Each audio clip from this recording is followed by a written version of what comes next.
Varicose veins కి సరైన చికిత్స కోసం సంప్రదించండి ఎవిస్ హాస్పిటల్. ఓం శ్రీ గురుభ్యో నమ. శ్రీ మహాగణాధిపతయ నమ. శ్రీమాత్రే నమ. కర్కటే పూర్వఫల్గుణ్యాం తులసీకాననోద్భవాం పాండ్యే విశ్వంభరాం గోదాం వందే శ్రీరంగనాయకీ. నీళాతుంగస్తనగిరితటీ సుప్తముద్బోధ్య కృష్ణం పారార్జం స్వం శృతిశతశిరసిద్ధమధ్యాపయంతి స్వోచ్ఛిష్టాయాం స్రజినిగళితం యా బలాత్కృత్య భుంక్తే గోదా తస్యై నమ ఇదమిదం భూయ ఏవాస్తు భూయః. శ్రీ భూనీలా సమేత గోదారంగనాథ స్వామినే నమః.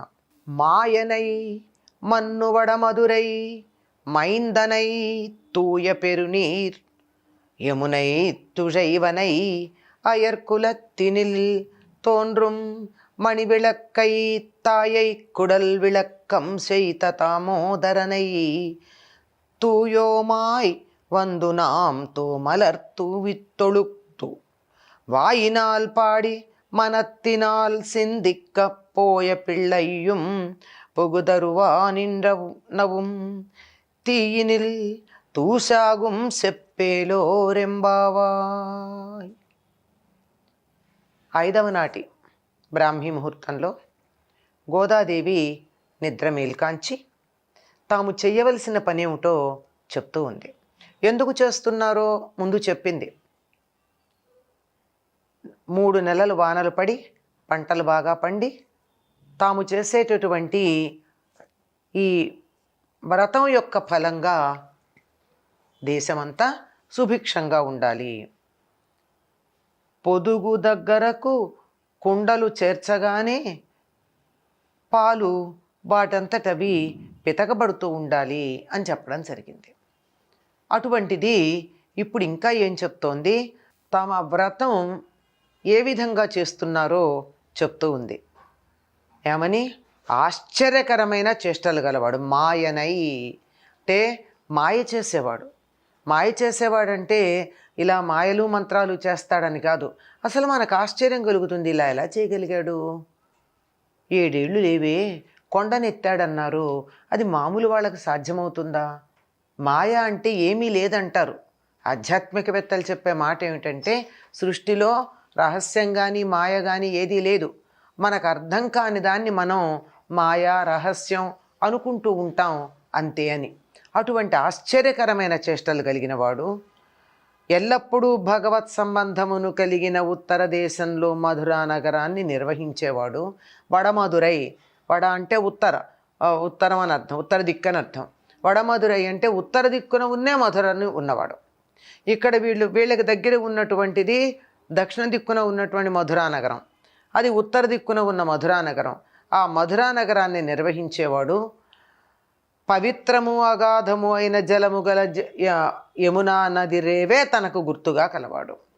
యమునా నది చాలా లోతుగాను ఉంటుంది, నీరు చాలా పవిత్రమైంది కూడా. కృష్ణుడు అనంగానే గుర్తొచ్చేదేమిటి? ఆయన శరీరం నల్లగా ఉంటుంది, యమునా నది నీరు నల్లగా ఉంటుంది. ఆయన ఎవరినైనా పిలిస్తే ఎక్కడికి వస్తారు? సంకేతంగా యమునా నది గురించే చెప్తాడు. అటువంటి యమునా నది, అగాధంగా ఉండేటటువంటి యమునా నది గుర్తుగా కలిగినటువంటి వాడు. గోపవంశాన్ని ప్రకాశింపచేసేటటువంటి మంగళ దీపం లాంటివాడు. తల్లి యశోద గర్భాన్ని ప్రకాశింపచేసేటట్టుగా ఉండి, తల్లి గర్భం ప్రకాశించటం ఏమిటి? ఆవిడ గర్భంలో ఈయన ఉన్నాడా? పాపం కాదు. విషయం ఏమిటంటే యశోద కుమారుడు అని చెప్పుకుంటాం కదా, ఆయన తల్లి చేత కట్టబడినటువంటి గుర్తు కలిగినవాడు. పొట్ట మీద దామోదరుడైనటువంటి వాడు కృష్ణ. అటువంటి కృష్ణ భగవానుడి దగ్గరికి మనం పవిత్రులంగా వచ్చి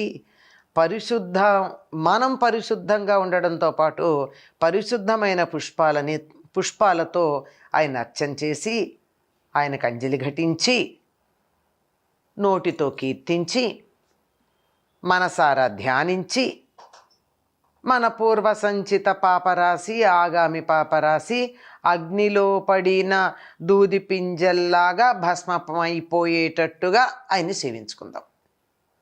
పైన చెప్పినవన్నీ భగవానుడైనటువంటి కృష్ణుడి యొక్క లక్షణాలు. ఇప్పుడు వీళ్ళు వచ్చి చేయవలసింది ఏమిటి?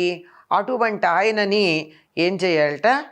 పుష్పాలతో పూజించాలి. చేతులు ఉన్నాయి కదా, చేతుల యొక్క ప్రయోజనం ఏమిటి? పూజ చేయడం. కనుక పుష్పాలతో పూజించాలి. ఆ తరువాత వాక్కుంది గనక ఆ నోటితో కీర్తించాలి, మనసుంది గనక మనస్సుతో ధ్యానం చెయ్యాలి. అంటే త్రికరణ శుద్ధిగా మనో వాక్ కాయ కర్మల చేత మనకర్మ, వాక్ కర్మ, కాయకర్మ మూడింటితో. చేత్తో చేయడం కాయకర్మ, ధ్యానించటం మనసుతో చేసే కర్మ, కీర్తించటం నోటితో చేసే కర్మ. వీటి ద్వారా ఆయన్ని అర్చించి సేవించుకుంటే మన పాపరాశి అంతా అగ్నిలో పడిన దూదిలాగా భస్మం అవుతుంది. ఆ పాపరాశి ఎట్లాంటిది? ఆగామి సంచితం. సంచితం అంటే పూర్వజన్మలలో జాగ్రత్త పెట్టుకోబడినది. మనం సంచి అనే పదం వాడతాం, ఇలా మూట కట్టుకుని తెచ్చుకున్నది, జన్మలలోంచి తెచ్చుకున్నది సంచితం. ఆగామి ఇప్పుడు చేస్తున్నటువంటి పనుల వల్ల మనకి లభ్యమవుతూ ఉండేది, మనం పొందబోతూ ఉండేటటువంటిది ఆగామి. ఈ రెండు కర్మలు పోతాయి. ఇంకేముందండి? ఇంకా మిగిలింది వర్తమానం. ఈ రెండింటి యొక్క జ్ఞానం కలిగి ఉంటే వర్తమానంలో మనకి ఇటువంటి కర్మ మిగిలి ఉండదు. అలా అయిపోతాయి. మనం వెళ్ళి ఆయన్ని సేవించుకుందాం. ఆయన ఎట్లాంటి వాడు అంటే గుర్తులు చెప్పేశారు. మధురా నగరానికి అధిపతి, యమునా నదీ జలాలే గుర్తుగా ఉండి గుర్తించడానికి వీలైన వాడు, గోపవంశానికి మంగళదీపం లాంటివాడు. ఆ వంశం యొక్క ప్రఖ్యాతి ఈయన వల్ల పెరుగుతూ ఉంది. అన్నిటికన్నా మించేమిటో తెలుసా? యశోదాదేవి కట్టినటువంటి తాడు యొక్క గుర్తుని పొట్ట దగ్గర ఉంచుకుని దామోదరుడనే పేరుతో ప్రఖ్యాతి చెందాడు. ఆయనకి దామోదర నామం చాలా ఇష్టం. దామము అంటే తాడు అని అర్థం. ఉదరము పొట్ట మీద తాడుతో కట్టినవాడు. పొట్ట మీద తాడుతో కట్టినవాడు అంటే ఇది ఆధ్యాత్మికంగా చాలా పెద్ద విశేషమైనటువంటి అర్థం ఉంది. కానీ కృష్ణుడుగా దామోదరుడు అంటే తల్లి తాడుతో కట్టేసింది. కట్టేస్తే ఏం జరిగింది? ముడేస్తారు కదండి, ఇలా తాడు కట్టి ఇలా ముడి వేస్తారు. ఆ ముడి పాపం గుచ్చుకుంది. ఈ నల్లని వాడికి కూడా ముడి గుచ్చుకుంటే అక్కడ మచ్చ పడిందిటండి. మరి ఆ మచ్చ ఎలా కనపడుతుందో మనకి తెలియదు. ఆ నల్లని శరీరం మీద ఈ మచ్చ ఎలాగంటే నల్లవిస పుష్పంబు మీద తేటి కుట్టిన కందులాగా ఉంది అని బొగ్గన పెట్టిన చుక్క గురించి గోదావైభవంలో శ్రీమాన్ ఇక్కిరాల కృష్ణమాచార్యుల వారు వర్ణించారు. కృష్ణుడు బొగ్గన పెట్టినటువంటి చుక్క. ఆ విధంగా ఈ మచ్చ, నల్లని పొట్ట మీద ఉన్న ఈ మచ్చ ఆ విధంగా ఉందేమో. అందుకనే దామోదరుడు అనే పేరుతో ప్రఖ్యాతి పొందాడు. ఎందుకంటే అన్నింటికన్నా చాలా ఔదార్యమైనటువంటి లీలగా దామోదర లీల గురించి చెప్తారు కృష్ణుడి యొక్క బాల్య లీలల్లో. ఏమిటి అంటే, చిక్కడు సిరి కౌగిలిలో ఆ లక్ష్మీదేవికి కౌగిట్లో చిక్కడు సనకాది యోగి హృత్పద్మములన్, సనక సనందనాదులైనటువంటి యోగుల హృదయాలలో కూడా చిక్కడు. ఇంకెక్కడా కూడా చిక్కడండి. ఎక్కడ చిక్కాడంటే, చిక్కెనతడు తల్లి చేత లీలన్ రోలన్. అతను లీలగా తల్లి చేత్తో రోటికి కట్టేద్దామంటే దొరికాడు. ఏమండి, ఎంత గొప్పవాడండి! ఎక్కడా కూడా ఎవ్వరికీ దొరకనటువంటి వాడు వాళ్ళమ్మ కట్టేస్తానంటే దొరికాడు. అంటే అల్లరి చేస్తున్నాడు, పెరుగు చిలకనీయటం లేదు అని చెప్పి ఏం చేసింది? అది కూడా చిలకనీయటం లేదు కాదు, ఒలకపోసాడు. మొత్తం కుండ పగలగొట్టాడు. పెరుగు కుండ పిలవంగానే రాలేదని రాయి వేసి పెరుగు కుండ పగలగొట్టాడు. దాంతో యశోదాదేవి కోపం వచ్చింది. ఎందుకు రాదండి? కుండ పగలగొడితే పెరుగు పోయిందన్న దానికన్నా శుభ్రం చేసుకోవడం ఒక విషయం. పెరుగు, పాలకుండ, పెరుగుకుండ, కవ్వం, ఆ కవ్వం కట్టేటటువంటి ఒక స్తంభం పాతుతారు. అది ఇవన్నీ చాలా పవిత్రంగా చూసుకుని వాటికి పసుపు కుంకాలు పెట్టి పూజించుకుంటారు పాడి పరిశ్రమ ఉన్నటువంటి గొల్లలు. అటువంటి కుండని పగలగొట్టాడంటే తమ వృత్తిని అవమానం చేసినట్టు కోపం రాదా? మరి తల్లికి కోపం వచ్చి ఏం చేసింది? కొడుతుందా? కొట్టలేదండి పాపం. అందుకే ఏం చేసింది, మళ్ళీ తన పనికి అడ్డు రాకుండా ఉండాలని అక్కడ ఉన్న రోటికి వేసి తాడుతో కట్టింది. ఆ కట్టినటువంటి తాడు పొట్ట దగ్గర బిగించింది. ముడేస్తుంది కదా, ఆ ముడి గుచ్చుకుపోయిందండి పాపం ఆ చిన్నారి నల్లవాడికి. ఆ గుచ్చుకుపోయిన మచ్చ అయిందిట. నిజంగా పిల్లలకి మచ్చబడితే ఏమవుతుంది, ఎదుగుతున్న కొద్దీ చర్మం మీద ఉన్నటువంటి మచ్చ పోతుంది, నిల్చుండదు. కానీ ఆయన జీవితం అంతా ఉంచుకున్నాడు. ఎందుకు, మా అమ్మ నన్ను కట్టేసింది, ఈ మచ్చ నా పొట్టనే ఇట్లాగే ఉంటుంది, నేను అమ్మకి ఎప్పుడు కట్టుబడతాను అని తల్లి మీద ఉన్నటువంటి అభిమానంతో ఆవిడికి కట్టుబడ్డాను అని చెప్పడం కోసం పొట్ట మీద ఆ మచ్చను అట్లాగే ఉంచుకున్నాడండి. అటువంటి దామోదరుడున్నాడే, ఆ దామోదరుణ్ణి సేవించుకోవడానికి మనం వెళ్ళి మనం శుచిగా ఉండి శుచైనటువంటి పుష్పాలతో అర్చించి అటువంటి వాక్కులతో ఆయన్ని కీర్తించి మనసుతో ధ్యానం చేద్దాం. ఆగామి సంచిత కర్మలు పోతాయి.